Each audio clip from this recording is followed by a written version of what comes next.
After getting married and having a baby, she completed her PhD in 2010 in stem cell biology from University of Nebraska Medical Center.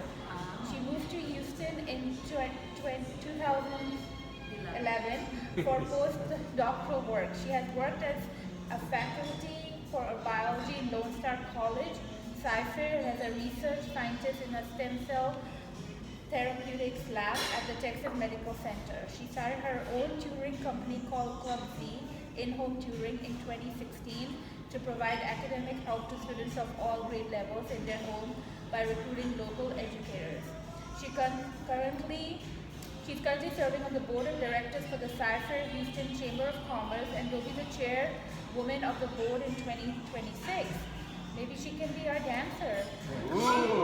She'll be the first ever Asian to become the chairwoman of the board for the Cy-Fair Houston Chamber of Commerce.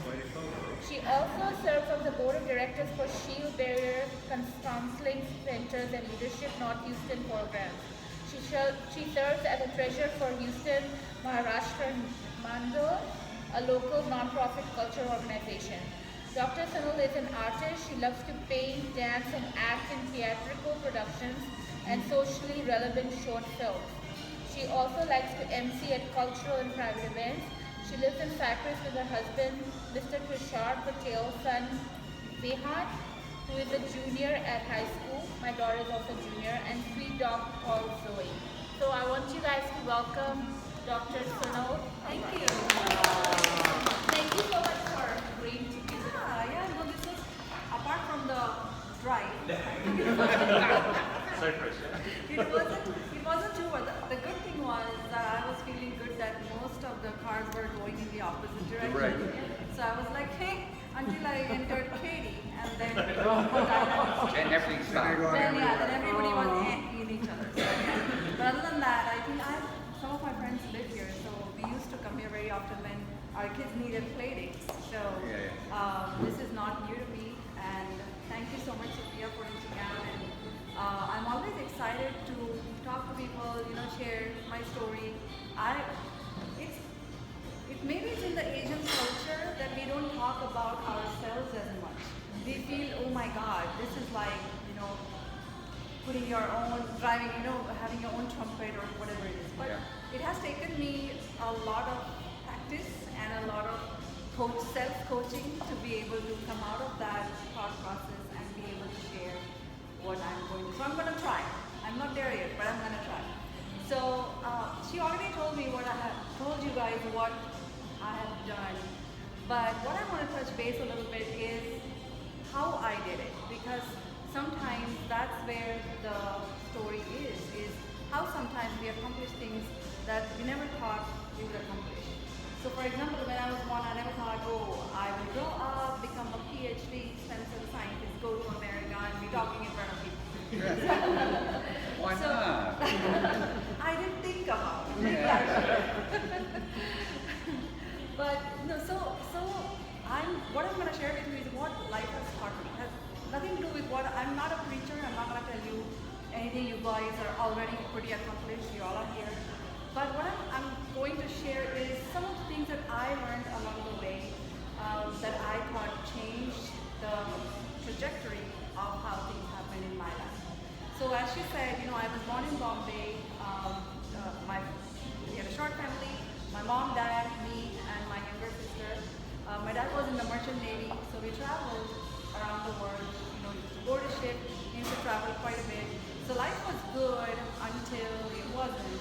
So my dad passed away early. He passed away when he was only 51. I was 18. I was in college, and then all of a sudden, from a carefree teenager, I had just become an adult as an 18, and I became a responsible adult. All of a sudden, I thought, I can't be a regular teenager because I can't go out with friends, can't spend that kind of money anymore. But I was actually thinking, do I have to drop out of college and start working? But thankfully, my mom, hold us together and said, no, this is the time you need to study because it will not come back. So which was, again for me, it was a great advice. It was, if she wouldn't have been strong enough, I would have dropped out of college and I don't know what I would have done. But anyway, so that was my life lesson, is to keep going. So I was at such an age that you want to do a lot of things, but you're always sad because such a trauma has happened.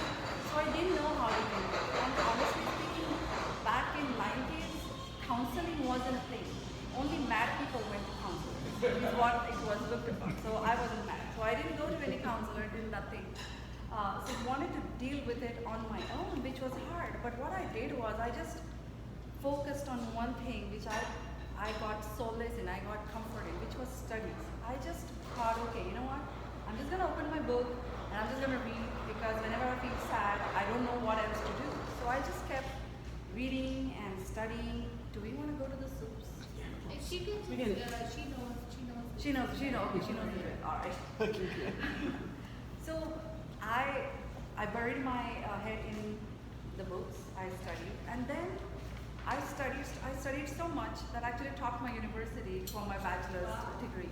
Because honestly, I didn't know. It's not that I had planned. Okay, let me plan and come first. No, it was just an escape from the pain I was feeling because of all the void that was open all of a sudden in my life. So that was a lesson, and this was in one of the movies, and I'm gonna completely steal from there. They say when you're in a bowl of buttermilk and you're drowning, you just keep going until that buttermilk becomes butter and you can float. So that's literally what I did. It was literally I just kept going until I found something to float on. So that was what I learned, and I sometimes think about it. It's like if I could do it at that time, I can do it now. I mean, why not? So I did my bachelor's, and also while doing my master's, I applied for some research positions, as in research summer internship programs. So think about it. Even now, how many kids want to be researchers? Do you know anybody? No, I wasn't one of them either. So I actually go to high schools and tell them that, hey, people, research is also an option. So just like that, to encourage college kids to think about research, not just pursue it, but at least think about it. There was a summer research internship program to which I applied, and it was in a very cool lab. We did, I don't know if you have, how many of you are from biology background, but it was about human genetics. It was in a human genome project which was going on at that time. So mapping genes and how different people are from one another. We look so different, so are we genetically different? That was the whole program. I thought, as a 19-year-old, I was like, oh, it just blew my mind. I was really, really excited. So I kept doing that. That was a 3-month program, but in my 3rd year of college, I actually was placed in a lab where I did stem cell research, and that truly blew my mind to that extent that I wanted to pursue my career In that area. Yeah. So I really thank that. So again, the life lesson that I learned in that is because I was thinking, oh, research, do I really want to go there? It takes so long. Am I good enough for this? Not. There was a lot of self-doubt, and I think everybody has that. Everybody's entitled to have self-doubt. But if I would have caved in to that self-doubt, I would not have taken that opportunity. So for me, that life lesson is that when opportunity knocks, open the door because it may not knock twice. So I took that up. I went. I did stem cell research, and then because of that, I decided to pursue for my PhD program here in the United States. But damn my timing. So when I was doing all of that, it was the year 2002, and obviously, as you all know, famously, 2001 there were the attacks, and then everything in the US, the dynamics had changed. People were looking differently at students coming from that region, and the research funding was different. And anyway, so I applied, but I did get into UT Austin, but they said, oh, we don't have any funding for new students. I'm like, funding? I had no money to support myself, and I couldn't come here if they were not going to support the research. So I said, I cannot come there. So I said, okay, then you have to go to plan B. So my plan B was to apply to some job over there and start working. Because of my background and my credentials, I was able to find a job. I started working. And then all of a sudden, life seemed so good. I was just, staying at home. My mom was cooking all this fabulous food. I used to get up, go to work, come back. I was like, yay, all great. Until one April evening when I came, I had an email. And remember that I don't know how many of you actually lived away from here, but there was this dial-up internet where you actually all that sound. So you dial to landline. That's how I checked my email, and my email said that congratulations, you've been admitted to UT Austin with full scholarship. Now I'm like, okay, now am I gonna go or not? Because now I'm too comfortable here.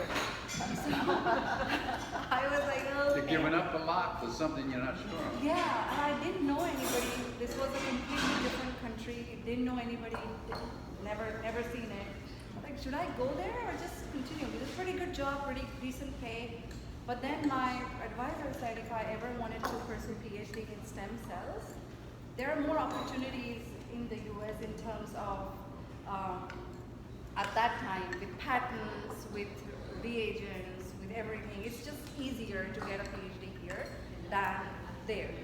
So I'm like, okay then. So I resigned. I came here, and now I feel, what an idiot. How can anybody just give up something that you have, like a stable job and everything, and just go run behind a mirage? It was literally like a mirage, right? But see, you're 22 and you want to see the world, and there is no right or wrong, and you can do all crazy things, and I did that too. So I literally packed my bag. So I got full scholarship from UT Austin. They gave me teaching assistantship. And also I got a scholarship there that paid for my ticket. So I literally came here for free because I literally had no money. They wouldn't have paid, that wouldn't have done. But I came, it was an eye-opener. Now, day one here, did I know how things work? No. Did I understand how people spoke? No. I didn't understand a word that my chemistry professor used to say. I'm like, oh my God, he has an accent. And they're like, he doesn't have an accent, you have an accent. Yeah, that's right. Now the cards have turned. Now I am here. So anyway, so it was obviously hard. The first semester I was literally trying to stay afloat. I felt so dumb because not because I didn't understand the subject, it's because I didn't understand the way it was taught here. It was so different than how it was taught in India that I started failing my exams. And I'm like, what is happening? How can I? Because you're here, you're on your own, you're cooking, you're cleaning, you're doing groceries. I was teaching kids.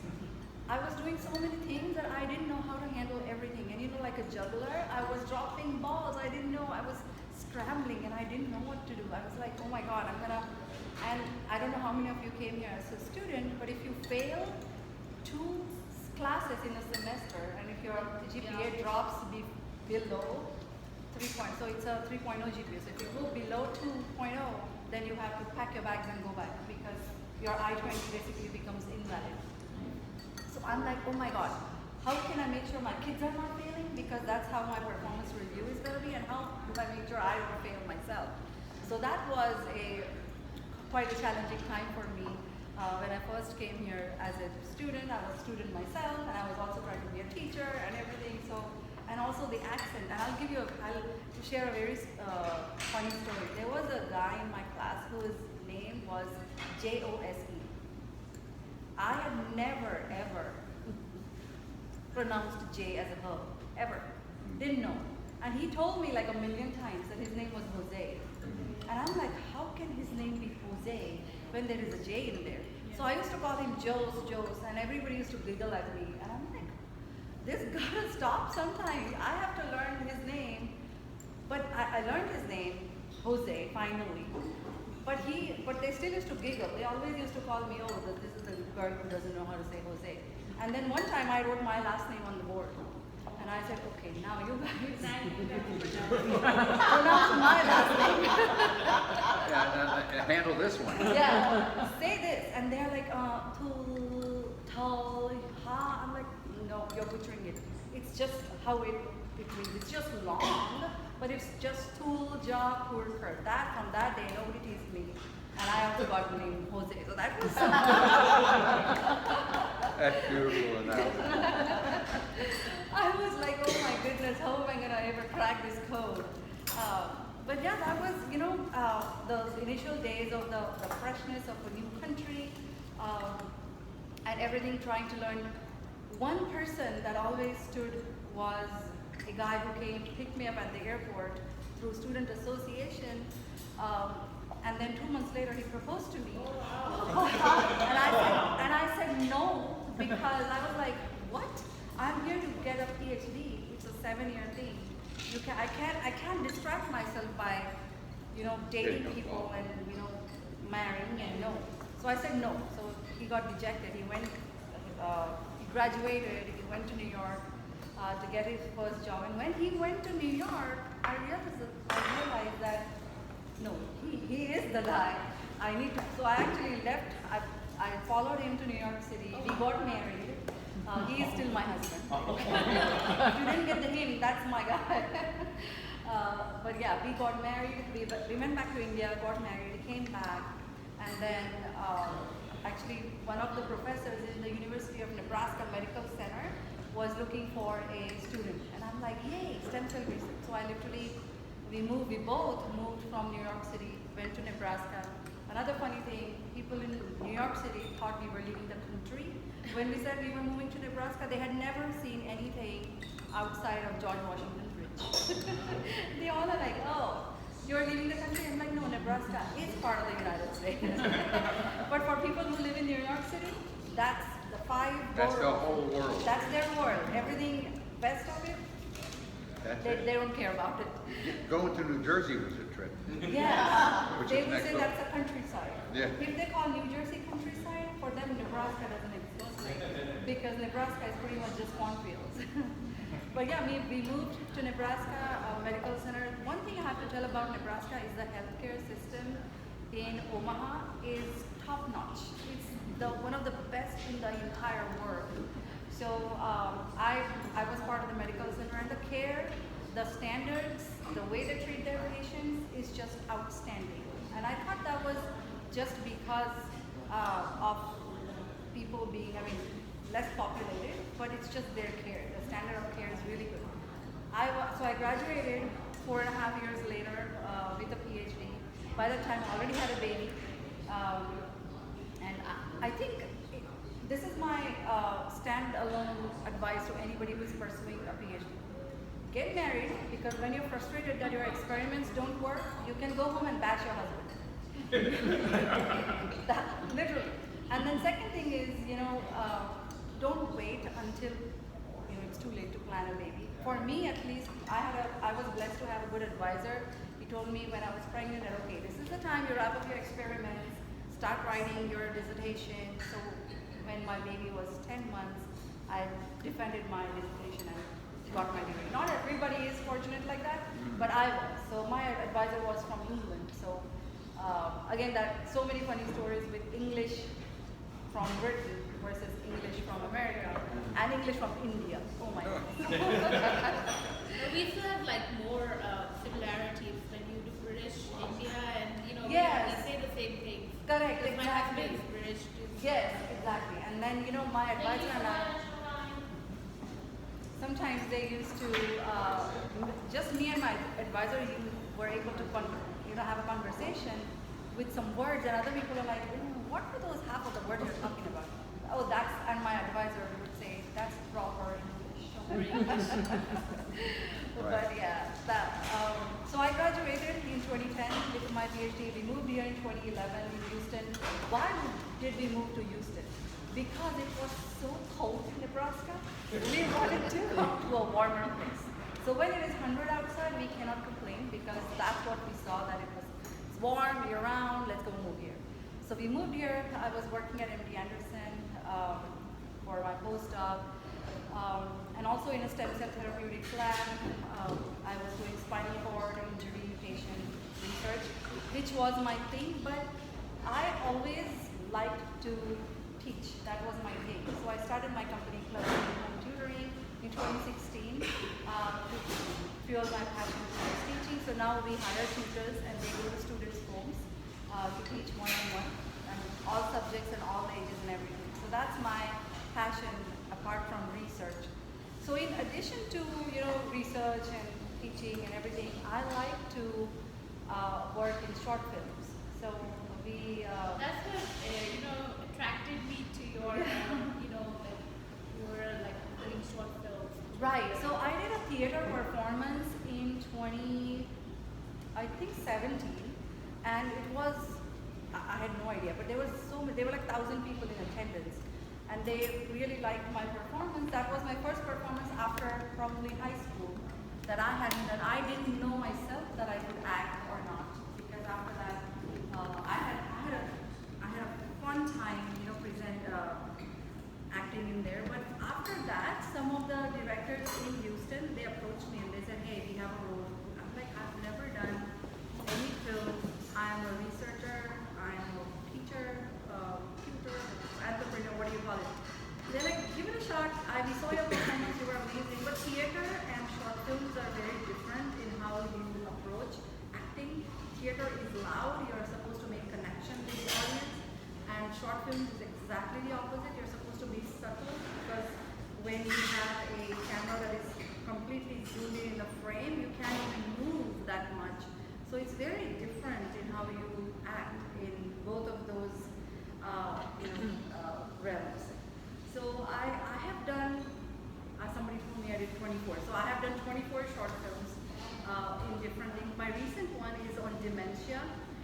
So it's about, so we've taken a slightly less serious approach to dementia, because if you know, dementia is about forgetfulness, and traditionally it is considered as a normal part of aging. So as a normal part of aging, your neurons kind of, I'm not going to go into all the biology, but your neurons start to, they die, and so they kind of move apart, and because of that, you cannot remember things. Not all memories are gone, and it doesn't look the same in everybody.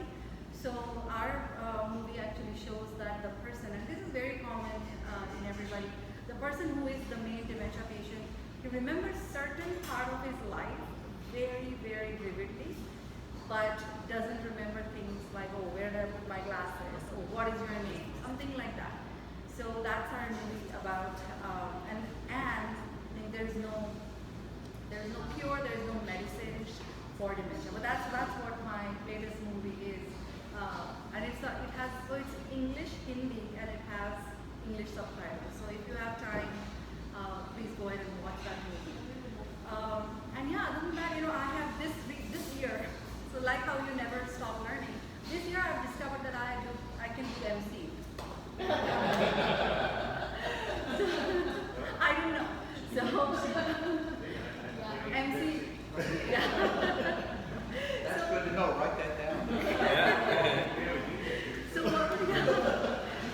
what happened is, in one of our events in September, the actual MC got sick. She got COVID. If you remember, August, September, a lot of COVID cases were on the rise. So she got COVID like literally 3 days before the event, and they were all scrambling because that was a 3-hour long event. So they're like, oh my God, now who's gonna MC? So, and somebody's like, can you MC? I'm like, can I MC? I don't know. So, but anyway, it landed in my lap. I overnight made a speech ready. It was in my mother tongue, which is Marathi. And I read it, and everybody loved it because it was it was not the traditional MC where you're very formal and I added some spunk to it. I make sure that I talk to the audience and make sure that they're interactive. I hate it when the MC is talking and we're just like, oh, what did you have for dinner last night? So this is not the conversation time. The MC, I feel, is responsible to make sure that everybody's heads turn and they're looking at me. So I told them, hey, how am I looking? Great. Now you have to look at me all the time because that's what I want. Because if you're giving instructions such as, okay, this is a fire exit, people should listen. Otherwise, it becomes a chaos very quickly. So I did that, and then I'm like, okay, one more thing I can do. That's really great. But yeah, other than that, I don't remember. I don't think I forgot. Dementia. I don't think I forgot anything, but that's okay. No, I don't have to. My sister always used to tease me that if I try a little bit harder, I can probably remember things from my last life. Because I used to always tell her, hey, you said this, you did that on this day, and she's like, what? I don't remember any of that. So she always thought bit harder, I can tell her what we both were doing in our past lives. So I'm trying hard not to get dementia myself. And so the sad part or the good part, I don't know. My parents passed away so early, they never had any of those old age diseases. So my dad was only 51, so he was fit and fine. And my mom was only 63 when she passed away. So she also did not have, and again, if you look at onset of dementia, it's usually 70s or 80s. It could be a little earlier also, but that's the normal time when you start seeing that onset. But That's me. but you know, I mean, I have spoken for the past half an hour, so do you guys have any questions for me? Any No, I'm saying like next, you know about I'm sure Christina.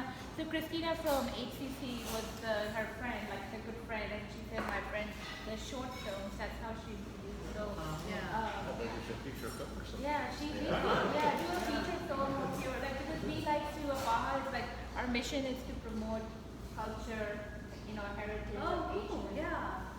So and maybe you could be. I saw you can dance as well. Maybe Jackie, you can talk to her. Maybe she could be our next gala. And you can look at her. And you know, I had actually attended your Dancing with the Stars last year with Christina. She had a table for NIT, and it was such an amazing event. We had so much fun, and I always like to sit in the front because I want to get the entire picture what is going on. So it was really fun event. So think about it if you want to. Think about it. But I do appreciate it. If anybody has any questions from anything that you can tell. Thank you. Yeah, sure. Yeah, I have a Yeah, question. sure. I'll share the Jackie has Are you available on May 9th? next year. What is that? May 19th? Oh, that's the day. Oh, that's the day. I will have to look forward. I would like to, I don't know, I mean, what do you mean? You know, dancer. She's a recruiting dancer. Oh, she is. I'm not going to dance next Oh, you're drinking some entertainment there. Yeah, I would like to know about that. I don't know how much time commitment is there. I always like to commit to things where I can give 100%. If I feel that I cannot, then I, tell you. I wouldn't like to say yes and then not. We'll talk. Yes. And we don't really have the Indian traditional dance cover, so it'll be kind of a different way. Oh, yeah, we used to. Yeah, we used to. So it'll be Lost our kind previous. of A bit of volleyball. Yeah. Bollywood is, because I don't know any of the traditional Indian dance. Yeah, it's different from Bollywood, definitely. And if you think about it, I mean, those all dance forms are so beautiful, but there are so many that it's just hard to, it's very Yeah, cool. that's one of our board members, Ross. Yeah, right now. But yeah, thank you so much for having me. And, Thank you for traveling all the way from Cyprus. Yeah, you from Cyprus. Yeah, that's what she said, yeah. And I'm sorry, like we didn't introduce each other too, so maybe we'll start with Louis. Like maybe you can. Oh, you were Okay. the big guy. You were the Right. main guy. And then we start here, Yeah. and it'll be Thank you, you. Doctor. Thank you so much. Thank you very much. I'm sorry, we should get your soup warmed up. Ma'am, should we get her soup warmed up? Thank you. Spring roll. And I'm going to take a photo. And somebody's taking a photo. Can you share that photo with me so I can? And we'll take one group picture too. Oh, great. Okay, perfect. Enjoy. Thank you so much. We'll start with Louis. Okay, my name is Louis Chen, president of AHA. Thanks everyone for coming. This is a great turnout. And Sophia. My name is Sophia Sheikh and I'm the executive director for APAHA. So thank you guys for coming. Bill Rickard, Fulton County Treasurer, with me here and visit. Oh, okay. And don't feel bad in the world originally, and every year I had to learn how to say it. I'm just a little bit further away from you. You don't have to go far. Just travel up to Zurich, New York, that's a different language. Ah, there you go. Yeah, and I still have an accent. People down here said it's very strong, and my family up there relaxed, and said, "That's something." I guess it's my turn. I'm Tina Ledbetter. I've been involved in AHA for probably 13 years, but this is the first meeting I've come to. I was the judge this year in May for the Dancing of the Stars. And former dancer, competitor myself in 2017. Yeah. So I have enough time now that I can come and try to help.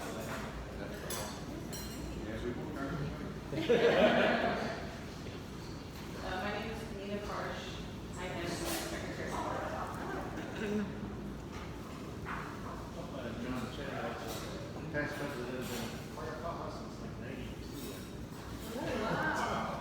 Oh, that's in the beginning, then 92 when this. Yeah, I was like second president of I'm actually a DJ / AV person, so I do basically do all sound equipment and audio visual, projecting screen, things like that. That's great. They own all that. Plus I'm a YouTuber.